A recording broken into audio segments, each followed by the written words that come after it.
กตัญญูนี่คืออันใดเอาผู้ใดตอบได้เลยละยกมือขึ้นผู้ใดตอบได้สิมีของขวัญให้กตัญญูกตเวทีมันมี2คำดอกความรู้บุญคุณอันนี้คือความกตัญญูเนาะและกตเวทีเด้ฮู้บ่กตเวทีแปลว่าหยังโอเคขอบใจหลายๆตบมือให้เพิ่นเด้อถึกแล้วเนาะโอเคผู้เอาของขวัญไปให้เลยก็ได้โอเคเอาเพื่อจะบ่ได้ลืมเนาะเอากตเวทีแม่นหยังล่ะผู้ใดตอบได้กตเวทีกตเวทีก็เมื่อกี้นี่กตัญญูแปลว่าฮู้คุณแม่นบ่ถึกแล้วกตเวทีแปลว่าหยังตอบเลยตอบแทนเอาตบมือเด้อถึกแล้วแม่นบ่โอเคเอาของขวัญให้เลยเนาะโอเคเนาะฉะนั้นฮู้คุณอย่างเดียวบ่ได้ล่ะฮู้ซื่อๆแล้วบ่ตอบแทนยังบ่ทันสมบูรณ์แบบฉะนั้นฮู้คุณของคนอื่นแล้วให้ตอบแทนนำจะดีที่สุดเลยแม่นบ่ perfect เลยแม่นบ่ perfect แปลว่าหยัง perfect สมบูรณ์แบบโอเคเนาะหมายถึงว่ากตัญญูเนี่ยกตเวทีพร้อมคันเฮาคือเห็นแต่ความดีของคนอื่นแล้วบ่ยอมไปช่วยเหลือบ่ยอมไปตอบแทนนี่ก็ชื่อว่ายังบ่ทันสมบูรณ์แบบโดยแท้จริงในลักษณะเป็นเพียงแต่เฮาระลึกถึงซื่อๆตอบแทนบุญคุณนี่พ่อแม่ครูอาจารย์หมู่เพื่อนและคนที่มีบุญมีคุณนำเฮาคนที่เฮ็ดดีนำเฮาอันนี้เอิ้นว่าการที่เฮาตอบแทนบ่แม่นแต่ตอบแทนพ่อแม่เท่านั้นบ่แม่นแต่ตอบแทนครูอาจารย์เท่านั้นบ่แม่นแต่ตอบแทนหมู่ครูเท่านั้นแต่ผู้ใดก็ตามที่มีบุญมีคุณนำเฮาละให้ตอบแทนกตัญญูแปลว่าหยังเอาว่าดังๆกตัญญูแปลว่าหยังกตเวทีแปลว่าหยังตอบแทนโอเคบัดนี้เฮาจะตอบแทนบุญคุณของพ่อแม่และครูอาจารย์จังได๋ฉะนั้นเฮาต้องมาฮู้ความหมายนะผู้ใดฮู้จักความหมายของคำว่าพ่อว่าแม่ได้ภาษาบาลีว่าจังได๋พ่อแม่มารดาและบิดาโอเคบัดนี้ความหมายของพ่อแม่เนี่ยมีอยู่10ข้อเด้อจดไว้เด้อลูกหลานเด้อคันผู้ใดฟังบ่ทันแล้วให้จดจะได้เป็นบทเรียนที่ดีที่สุดเนาะเฮาจะบ่ค่อยได้ยินอยู่ไสเลยคันเฮาบ่ตั้งใจฟังแล้วก็บ่จดเอาไว้เฮาบ่จื้อเอาตั้งใจฟังแล้วก็จื้อเด้อความหมายของคำว่าพ่อแม่ภาษาบาลีทำอิฐนี่เขาใช้คำว่าสุหทาแปลว่าผู้มีใจดีเห็นบ่พ่อแม่นี่เฮาบ่อยากเอิ้นพ่อแม่ก็ได้มันบ่ล่ะมันบ่เฮาเอิ้นว่าผู้ใจดีได้บ่ได้หรือบ่ได้ได้เห็นบ่เฮาเอิ้นว่าพ่อแม่นี่คือผู้ใจดีใจดีนำไผใจดีต่อลูกหมดทุกคนบ่ว่าจะเป็นหญิงเป็นชายเด็กน้อยผู้ใหญ่เพิ่นก็ใจดีเอาคันเพิ่นบ่ใจดีพวกเจ้าสิใหญ่ปานนี้ซะบ่ต่อมาบัดนี้ความหมายประการที่2โทหะลินีโทหะลินีนี่แปลว่าผู้มีใจสองพ่อแม่นี่เป็นคนมีใจสองเป็นคนหลายใจว่าซั่นเถาะรู้จักอยู่ว่าพ่อแม่หลายใจพ่อแม่หลายใจคือจังได๋ทำอิฐเนี่ยเพิ่นจะฮักผู้เป็นสามีฮักผู้เป็นเมียผู้เป็นภรรยาแต่เวลามีลูกแบ่งใจบ่แบ่งใจฮักไผเด้แบ่งใจฮักลูกมีจักคนแบ่งใจให้ฮักเท่านั้นเอิ้นว่าโทหะลินีแปลว่าผู้มีใจสองผู้แบ่งใจนั่นเองเอิ้นว่านี่คือพ่อแม่มีความหมายประการที่2ประการที่1แปลว่าหยังก็ผู้หยังผู้ใจดีผู้ประการที่2ผู้มีใจสองโอเคประการที่3บัดนี้บุพการีประการที่3บุพการีนี่แปลว่าผู้มีคุณงามความดีต่อเฮาก่อนแม่นบ่พ่อแม่เป็นผู้มีคุณงามความดีบ่เสื้อนี่ได้มาน้ำไผทรงเด้นี่หน้าตานี่เด้ปากนี่เด้มือนี่เด้น่าเห็นบ่เฮาเอานำเพิ่นเบิดแต่อย่าไปด่าเพิ่นเด้ออย่าไปหายเพิ่นเด้อเพราะเฮาเอานำเพิ่นเด้อนี่ได้อย่าว่าได้เอาปากที่ได้จากพ่อจากแม่มาให้พ่อแม่คืนอย่าว่าได้เอามือที่ได้จากพ่อจากแม่มาตีพ่อแม่คืนอย่าไปเฮ็ดเด้ออย่าไปเฮ็ดได้เนาะต่อมาบัดนี้ประการที่เท่าใดละประการที่4เนาะประการที่4ก็คือมารดาบิดาอันนี้เฮาคุ้นหูอยู่แล้วเนาะมารดาแม่นไผแม่บิดาเด้มารดาบิดานี่แปลว่าหยังบัดนี้มันมีความหมายลึกของมันอีกก็คือมารดาบิดานี่แปลว่าผู้ให้กำเนิดนะฮะผู้ให้กำเนิดผู้แสดงโลกนี้แก่เฮาทั้งหลายนี่กันเพิ่นบ่ให้กำเนิดนี่เพิ่นฆ่าในท้องเลยได้บ่ได้เห็นบ่เกิดมาแล้วเพิ่นฆ่าเลยได้บ่เอาไปทิ่มเลยได้บ่ได้เห็นบ่ฉะนั้นเพิ่นยังให้เฮาเพิ่นยังแสดงโลกนี้แก่เฮาให้เฮาได้ศึกษาได้ทำเรียนได้เรียนหนังสืออันนี้ความหมายประการที่4เนาะความหมายประการที่5บัดนี้โปเซนติโตเซนติภาษาบาลีเนาะอันนี้อ่านเบาก่อนแบบนี้โปเซนติโตเซนตินี่แปลว่าผู้ปลอบโยนเอาอกเอาใจแม่นบ่เวลาเฮาเครียดผู้ใดปลอบโยนเอาอกเอาใจดีที่สุด ก็พ่อแม่นั่นแหละมันบ่ล่ะเวลาเพิ่นเครียดแม่นาบูดแม่น่ะอยากได้นั่นอยากได้นี่นะโอ้ยพ่อแม่ว่าซั่นสอบแสวงหามาให้เห็นว่าเอิ้นว่าโปเซนติโตเซนติแปลว่าผู้ปลอบโยนเอาอกเอาใจเด้ออันนี้ประการที่5เด้อผู้ปลอบโยนเอาอกเอาใจประการที่6มีความภาษาบาลีว่าพรัมมะพรัมมะนี่แปลว่าภาษาลาวแปลว่าพระพรหม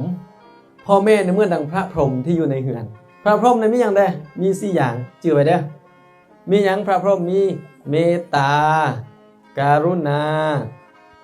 มุทิตาและอุเบกขาเห็นบ่เมตตาแปลว่าหยัง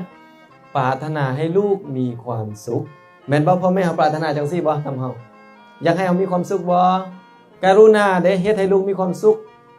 อยากได้หยังเพิ่นก็ซื้อให้ยกเว้นบางอย่างเพิ่นบ่มีอีหลีแม่นบ่ล่ะแม่นเห็นบ่ต่อมามุทิตาเด้เมื่อลูกเรียนเก่งลูกได้ดีแล้วพ่อแม่ยินดีบ่ยินดีเฮาเคยเห็นเขารับใบประกาศบ่เขาเขียนทางหลังไว้จังได๋ congratulation หมายถึงว่ายินดีเด้อเห็นบ่สำหรับบัณฑิตใหม่รับใบประกาศนั่นบ่เฮามักเห็นนั่นบ่เขาเขียนอยู่ทางหลัง congratulation พ่อแม่กันนี่แหละเอาดอกไม้มาให้เอาพวงมาลัยมาให้เอาเงินมาให้ก็คือไป congratulation นำเฮาและว่าขอยินดีนำเด้อเห็นบ่ลักษณะนี้เด้ต่อมาบัดนี้อุเบกขานะอุเบกขาหมายถึงพ่อแม่ฮักลูกบ่มีความลำเอียงหมายถึงเพิ่นก็ฮักเท่ากันนั่นแหละแต่ว่าเพิ่นเบิ่งว่าผู้ใดใหญ่ผู้ใดน้อยผู้ใดกลางคนเพิ่นจะให้สิทธิไปตามนั้นบ่แม่นว่าเพิ่นโอ้ฮักเอื้อยหลายฮักอายหลายฮักน้องหลายฮักพวกนี้หลายบ่แม่นจังซั่นเฮาบ่เข้าใจซื่อๆซั่นพ่อแม่นี่มีหยังเมตตาการุณามุทิตาอุเบกขาเห็นบ่อันนี้เอิ้นว่าพรหมที่อยู่ในเฮือนแม่นบ่ล่ะต่อไปวันนี้พ่อแม่เป็นเทวดาที่อยู่ในเฮือนด้วยกันเทวดาเนี่ยมีความหมายว่าผู้คอยรักษานะผู้คอยเบิ่งแยงคอยดูแลคอยรักษาลูกแม่นแล้วบ่แม่นบ่เชื่อพวกเจ้าไปเล่นกลางคืนแม่นแล้วเพิ่นโทรนำแล้วนั่นนี่ออกไปเนี่ยบ่เห็นเนี่ยจักโอ้ยน้อยนึงนี่ไปบ่ไปโรงเรียนเพิ่นก็โทรนำอีกแม่นแล้วบ่แม่นแม่นแล้วบ่แม่นน่าเห็นบ่ฉะนั้นเพิ่นจึงเป็นผู้คอยรักษาเฮารักษาทั้งขนาดใดรักษาแม่นตั้งแต่อยู่ในท้องจนคลอดออกมาจนเลี้ยงใหญ่มานี่ยังส่งเสริมให้หำได้เฮียนอันนี้เอิ้นว่าเพิ่นรักษาเพิ่นเป็นเทวดาของเฮาบ่เป็นเทวดาของเฮาแม่นบ่บางคนจะบอกว่าพ่อแม่เขาน้อยบ่มีแล้วเขาน้อยเสียแล้วบ่เป็นหยังเพิ่นอยู่ใส่ก็อย่าให้เฮารักเพิ่นรักความดีของเพิ่นแม่นบ่ล่ะ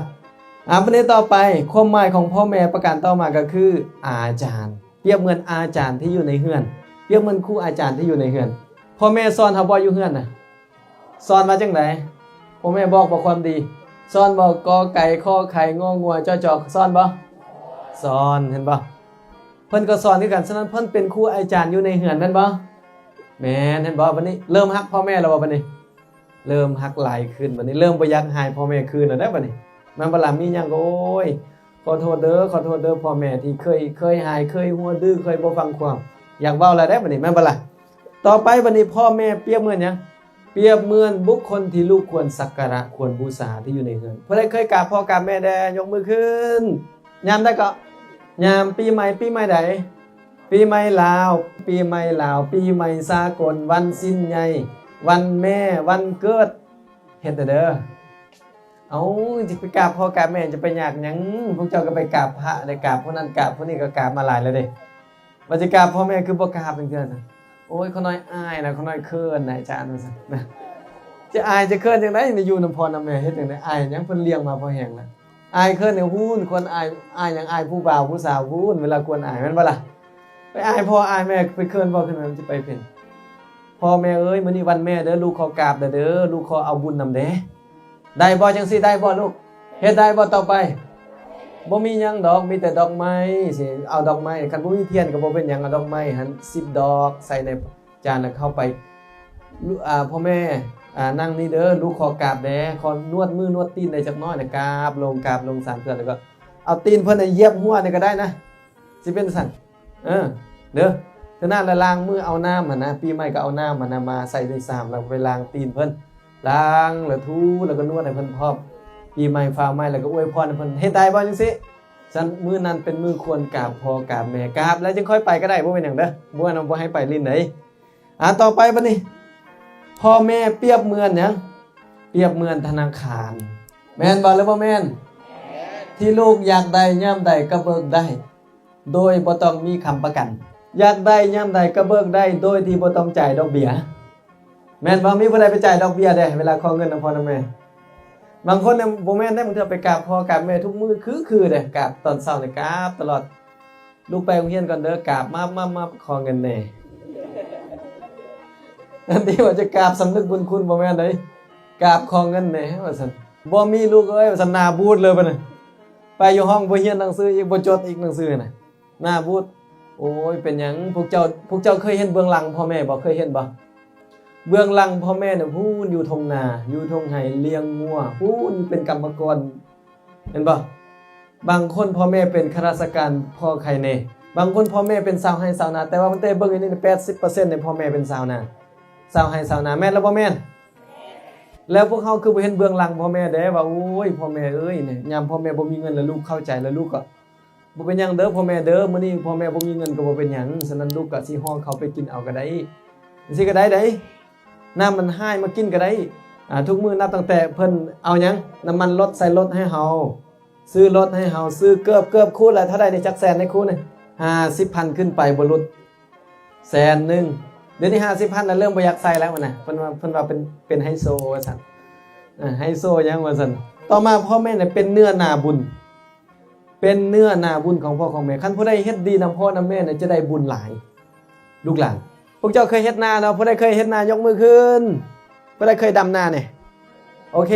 เวลาพวกเจ้าสิดำนาเนี่ยต้องเฮ็ดจังไดก่อนล่ะไถคาดเอาน้ำลงให้ดินมันนุ่มๆกันเนาะแล้วเป็นจังไดอีกเอากามาดำบ่เจ็บมือมันบ่